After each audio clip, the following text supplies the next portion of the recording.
Our concern is what is the impact of this TPP. TPP está siendo negociado a puertas cerradas. TPP could mean more corporate influence over my government's economic policy. TPP could mean that I feel less secure. TPP could mean that global corporations pit worker against worker in a race to the bottom. TPP nos haría más difícil organizar a los trabajadores. TPP could mean fewer work opportunities for local residents. El TPP significaría menos dinero para cubrir las necesidades de mi familia. TPP significaría tener medicamentos más caros. TPP could mean companies write my country's food labels and safety standards. TPP significaría comida nociva y contaminación ambiental. TPP is a trade and globalization agreement between 12 countries.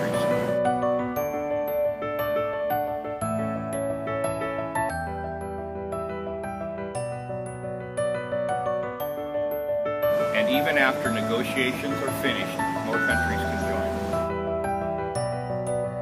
TPP can make it harder to organize workers.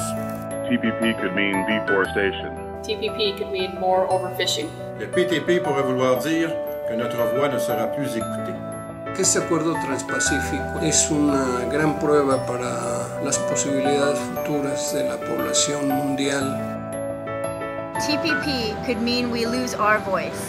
Workers' rights, environmental protection, access to medicines. We urge you to ensure that the agreement will be balanced and centred on people's needs, not simply the needs of corporations.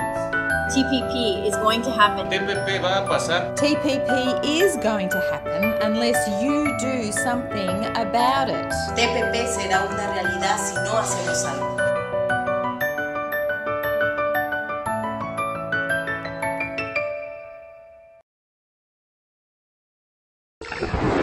The biggest threat to the internet you've probably never heard of. The TPP is the Trans-Pacific Partnership Agreement. TPP is a trade agreement being negotiated between more than 12 countries around the Pacific region. It has more than 26 chapters, and it covers a broad spectrum of issues, from trade of dairy, meat, textiles, and automobiles, to financial regulation, to labor regulations, and more. But one chapter poses a huge threat to the internet: the chapter concerning intellectual property enforcement.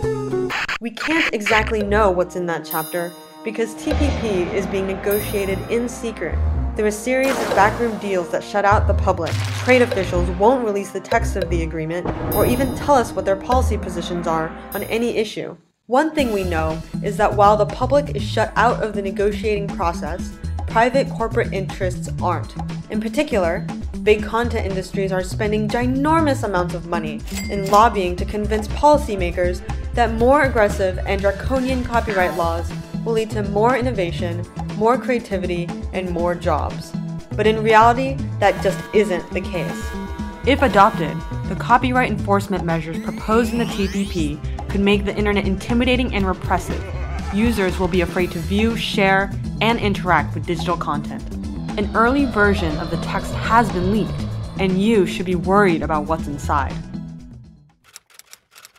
Internet service providers could be forced to become private copyright enforcers, lest they risk liability for the content posted by their users. While the TPP includes certain protections from liability, experience with similar provisions in the US suggests that ISPs will be encouraged to take down, filter, and block legitimate content, requiring only a private notice from an alleged copyright holder. The copyright industry is obsessed with restricting users from tinkering with devices and content, out of the fear that people will then use them for copyright infringing purposes. So what they do is install digital rights management software, or DRM, on devices to limit what users can do. Despite growing evidence that DRM does much more harm than good, this prevents consumers from unlocking their phones to change telecom carriers. Artists, like documentary filmmakers, who break encryption on a DVD or sample online streaming videos could face legal threats, even if the videos they create are legal. People with visual or reading disabilities can be prevented from changing the format of books and movies to make them more accessible. Not only that, DRM, backed by the full force of the law, can be used to stifle competition. For example, a company can block unauthorized software or content from working with their devices just by enabling DRM. Corporations claim that DRM is necessary to fight copyright infringement online and keep consumers safe from viruses. But there's no evidence that DRM does